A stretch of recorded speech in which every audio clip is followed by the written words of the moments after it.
Hello, dear pupils. Құрметті оқушылар, біз бүгін 7 сыныптың 2-ші тоқсандағы ТЖБ-ға, яғни 90 бойынша жиынтыққа талдау жасайтын боламыз. Әрине, 90-дық жиынтықта енді бізде 4 дағдының барлығы болады. Бірінші біз listening, яғни тыңдалымнан бастаймыз. Task 1. Do the matching exercise 1 to 5 while you listen to the recording. Complete the table with the correct place from the box above. Яғни бұл тыңдалым, тыңдап біз 1-ден 5-ке дейінгі, яғни әртүрлі спикерлерді тыңдап, және мынау қоршалып тұрған, яғни қарайтылып тұрған 5 сөзді біз A, B, C, D, E-ға қойып шығуымыз керек. The speaker wants to go to, яғни бұл айтылып жатқан адам қай жаққа барады, мына бесеудің. Енді мен оны дұрыс жауабынан көрсетемін. Және бізде мына сұраққа 6-шыда жауап беру керек. What time is the train back to London? Яғни, пойыз Лондонға қашан қайтады? Деген сұраққа бұны ашып жазуымыз керек. Сонда 6 сұрақ барлығы мінекей дұрыс жауабы. Біріншісіне Cambridge, екінші спикер Манчестер, үшінші Оксфорд, төртінші Exeter, бесінші Лондон, және 6-шы сұрағымызға 4:20 p.m. немесе 16:20. Негізі олар 4:20 деген қолданылады, 16:20 деп айтпайды. Бірақ бұны оқушы білмей жазып қойса, бұны да қабылдайды мұғалім. Өйткені оларда 24 сағат жоқ, яғни олар 12 сағатпен есептейді. Тек қана соңына PM, EM деп қосады.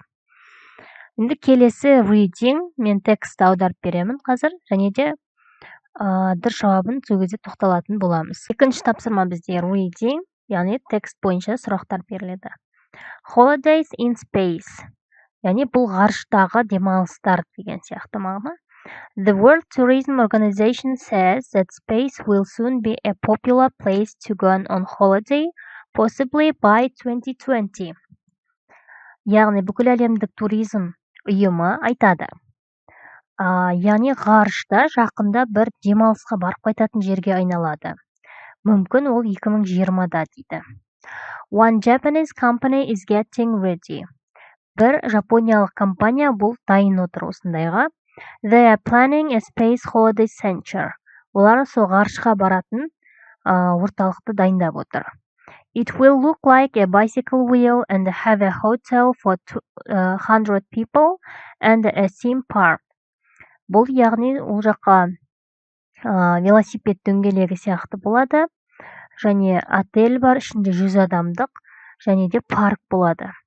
It will travel around the earth at a height of 300 km.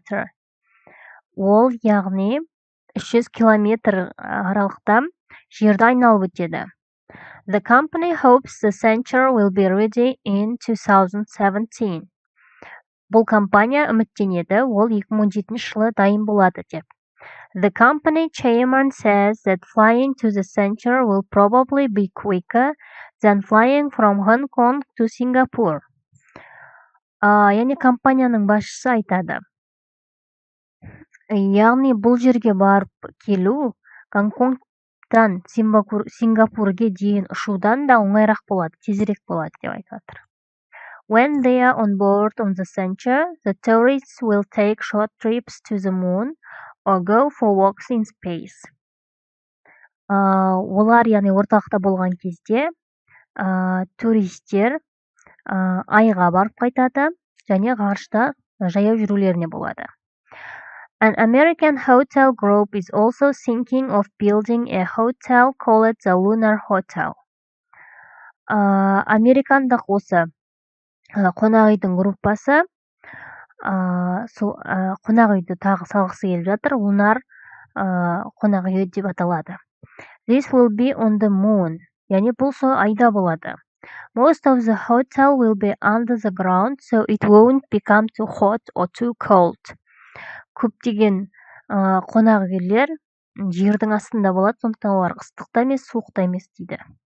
The rooms will look just like they do on Earth. Бөлмелер осы жердегідей болады. The guests will eat normal food for lunch. Қонақтар түскі асқа кәдімгі нормально жақсы тамақ жейді. The cooks will just push a button to mix dried food with water to become an instant meal.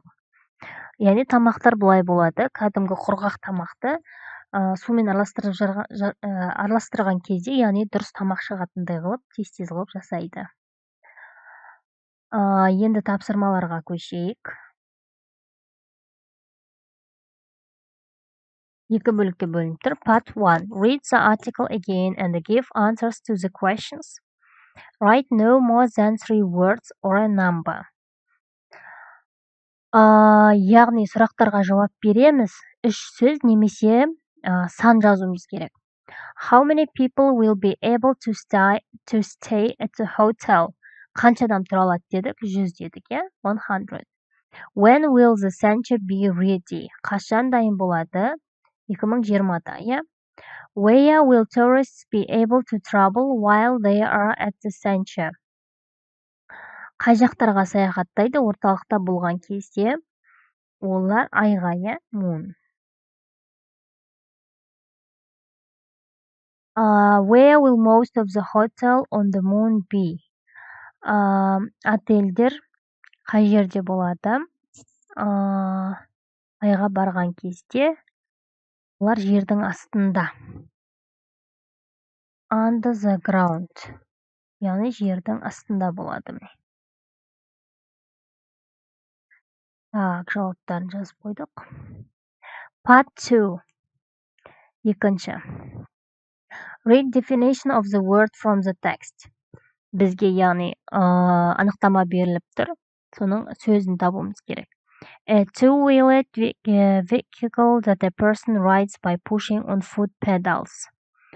Яғни, екі дөңгелекті нәрсе бұл бізде bicycle. Яғни бұл велосипедтің анықтамасы тұр. A large round object that circles the earth and that shines at night by reflecting light from the sun. This is moon. Домалақ, жердің серігі, түнде жарық болып тұрады, ол әрине ай, Неке жаздық. Okay, next, writing. Яғни бұл жазылым, жазу. Choose one of the topics below. Төменде тұрған тақырыптардың біреуін таңдауымыз керек. Topic 1. Read the beginning of the story and create your continuation. Әңгіменің басын оқып, жалғастыруымыз керек. Және ол үшін бізге мына планға сүйенсек болады, мына сұрақтарға жауап берсек жеткілікті. Last month I traveled to Italy. Өткен айда мен Италияға саяхаттадым. When I came to Italy, I realized that I had some problems. Мен Италияға келген кезде шамалы, яғни проблемам бар екенін білдім. Енді соның қандай проблема екенін және ол қалай басталды, қалай аяқталды, соны айтуымыз керек. Мысалға біз бір проблеманы айтамыз. What were the problems? Біз бәрін өткен шақта айтамыз. Сондықтан сұрақ қалай тұр, біз солай бастаймыз. The problems were, яғни сол шақта жазамыз, өткен шақта. The problems were, яғни мысалға, так, жоғалтып алдық десек, немесе ұрлатып алдық десек те болады. Так, қандай проблема? Немесе біз көшені таба алмадық, бізге керекті адресті таба алмадық. The problems were finding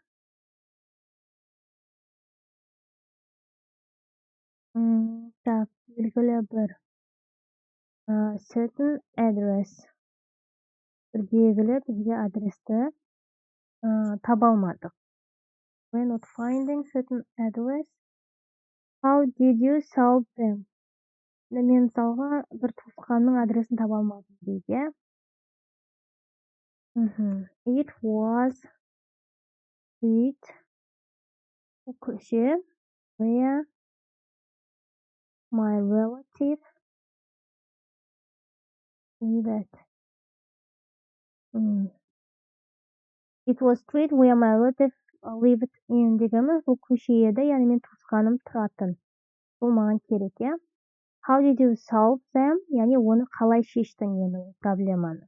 Сендер бұның бәрін қосып жазасыңдар, мен түсінікті болу үшін әр сұрақтың астына жауап ретінде жазып жатырмын. Енді мен көшедегілерден сұрадым дейін, иә. I asked the address from other Italian people. Так, сұрадым, яғни оларға мен түсіндірдім дейінді. I explained, бәрін өткен жақты жазып жатырмыз. Мен солай өткен нәрсені айтып жатырмыз, иә. I explained my question in English.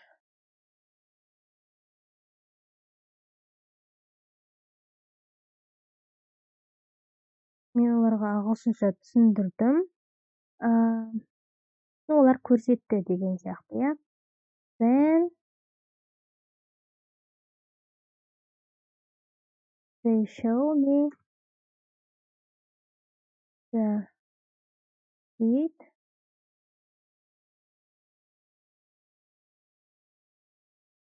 Олар маған көшені көрсетті. Енді соңы қалай аяқталды? At the end, яғни соңында. At the end,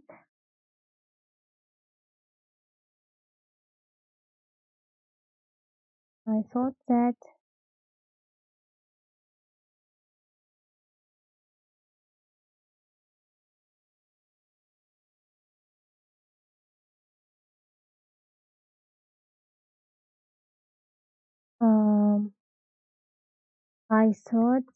it was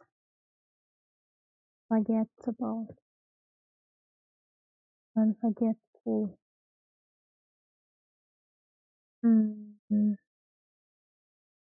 Travel, яғни бұл ұмытпайтындай саяхат болды.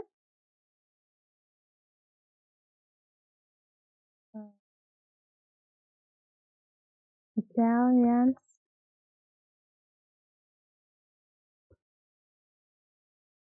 very kind, яғни итальяндықтар өте мейірімді екен деп аяқтады мінекей. Сонда басын жазасыздар. Мінекей, the problems I asked, және at the end деп соңынан осының бәрін қосып жасаңыздар. Бір эссе сияқты шығады. Topic 2, енді екінші. Read the beginning of the story and create your continuation. Енді мен бұны сұрақтарын және өзін аударып берейін, және бұны мен көрсеткенге мысал қарап жазасыздар. Kyle and Steve were on board of the spaceship, the destination of which was Mars. Suddenly, Kyle looked out of the window and noticed something big with lots of flashing lights coming towards their ship. The ship's radio began to make noise, and everybody was waiting for something to happen. Then a little window at the end of the ship opened, and a small green creature appeared as if it was waiting outside. An alien! Kyle shouted, but people didn't hear him. Kyle мен Стив бұл ғарышта болды. Олар Марсқа қарай барып жатыр. Бір кезде Kyle терезеге қарап, бір жарықты көреді. Яғни олардың радиосы бір дыбыс шығарып, бір нәрсенің болуын күтіп тұрғандай. Содан соң кішкентай терезе ашылып, одан бір жасыл нәрсе шықты. Бұл инопланетандық деп айқайлады Кайл, бірақ басқа адамдар естімеді. Енді сендерге жалғастыру керек. What happened next? Одан кейін не болды? What did Kyle decide to do? Кайл қалай шешті, не істейді? Describe the end, дәл жаңағындай соңында не болғанын айтуымыз керек. Келесі тапсырма speaking. Яғни бұл айтылым. Жазып дайындалып, апайға айтасыңдар. You have to work in pairs, choose one card and discuss the questions. You have 1 minute to prepare and 2-3 minutes to talk. Бұл кезде жұппен жұмыс істеңдер, немесе мұғалім өзі айтады жеке немесе жұппен екенін. Біреуін таңдап, 2-3 минуттық әңгіме құрастыруымыз керек. Яғни сұрақтарға жауап беруіміз керек. Part 1. Енді мен бірінші тапсырманың үлгісін көрсетейін. What are the most interesting places in Astana? Яғни Астанадағы ең қызықты жерлерді айтуымыз керек. Біз қалай сұрақты солай жауап беруіміз керек. The most interesting places in Astana.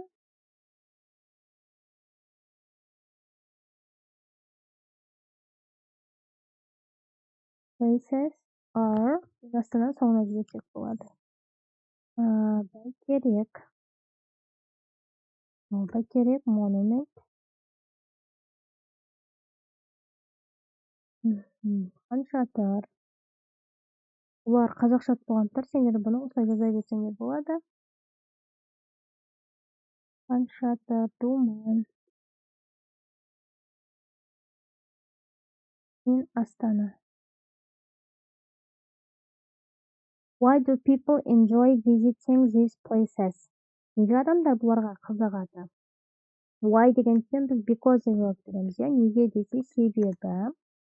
Because these places, яғни бұл жерлер, these places are amazing, тамаша, beautiful, and fun. Қызықты.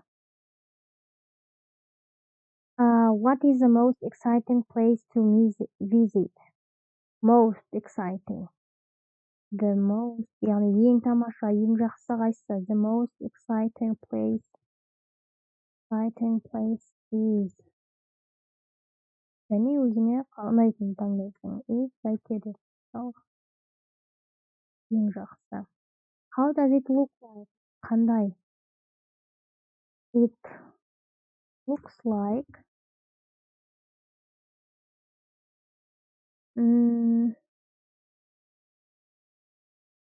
бәйтерек tree. Яғни бұл өзі жасау дизайны бәйтерек ағашына ұқсайды, бәйтерек tree from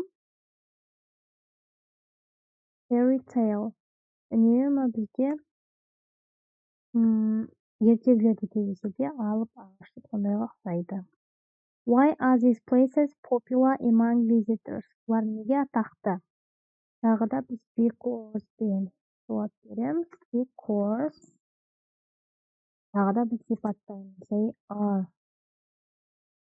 They are interesting with different, яғни әртүрлі дизайнмен деп айтады. Different designs.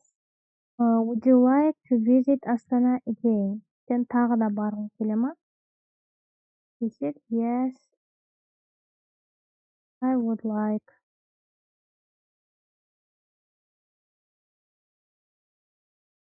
I would like to go. Барғым келеді. Осылай. Және сұрақ неден басталып тұр? Көбінесе біз сонымен жауап береміз. Сондай көмекші. Бізде. Would you like to be an astronaut? Астронавт болғың келеді ме? Have you ever wanted to be an astronaut? Яғни астронавт болғанды қаладың ба осы уақытқа дейін? Would you like to go to the moon or travel into space? Айға барғың келе ме, или ғарышқа ма? What kinds of people become astronauts? Қандай адамдар астронавт болады?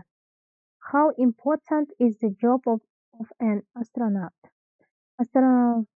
Астронавттың жұмысы қаншалықты маңызды? What planet would you like to travel? Қандай планет саяхаттағың келеді? Осы 6 сұраққа жауап беріп, екі картаның бірін жауап берсеңдер, оған 6 балл аласыздар. Барлығы 24 балл, және 4 дағды бар. Сол әрқайсысы 6 балдан, сонда 24 балл шығады. Мінекей талдап болдық. Тағы сұрақтарың болса, комментарийға жазып, және анық па, анық емес па, соны да жазып берсеңдер, және де Менің каналыма тіркелуді ұмытпаңдар. Алда әліде БЖБ, ТЖБ және басқа да тақырыптар болады. Ұсыныстарыңмен әрине басқа тақырып, үй жұмыстарын сұрасаңдар болады. Excel бойынша, яғни Excel кітабы бойынша. Okay, goodbye and good luck. Сендерге сәттілік тілеймін, оқушылар. Сау болыңдар.